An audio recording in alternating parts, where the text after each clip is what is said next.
Vous l'avez peut-être emprunté pour partir en vacances. La nationale 6, vite éclipsée après l'arrivée de l'autoroute, elle a pourtant connu un âge d'or pendant une vingtaine d'années, de 1950 à 1970, à tel point qu'elle est devenue mythique qu'il existe même des historiens spécialistes de cette route. Aujourd'hui, un homme veut faire revivre cette nationale et toute l'ambiance qui allait avec. Pour ça, Jacques Ledizès veut construire un parc d'animation à la Roche-Pau près de Beaune. Hier, la première borne RN6 a été inaugurée.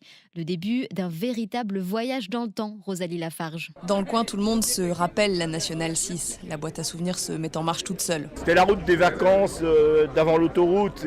Moi, je me rappelle quand j'étais petit, je venais avec mon grand-père. On venait regarder les voitures passer quand je partais en vacances. On venait compter les couleurs des voitures, on s'amusait comme des enfants de cet âge-là. C'était l'insouciance, on était contents, on était heureux de partir. On pouvait découvrir du pays. Parce que l'autoroute, on fait plus de tourisme. On voit rien. C'était une belle époque. Et l'idée, c'est de recréer cette ambiance dans ce parc de 30 hectares, reconstruire 1,5 km de cette Nationale 6, route des vacances qui traverse la Bourgogne et la Provence, qui fait de Paris un petit faubourg de Valence.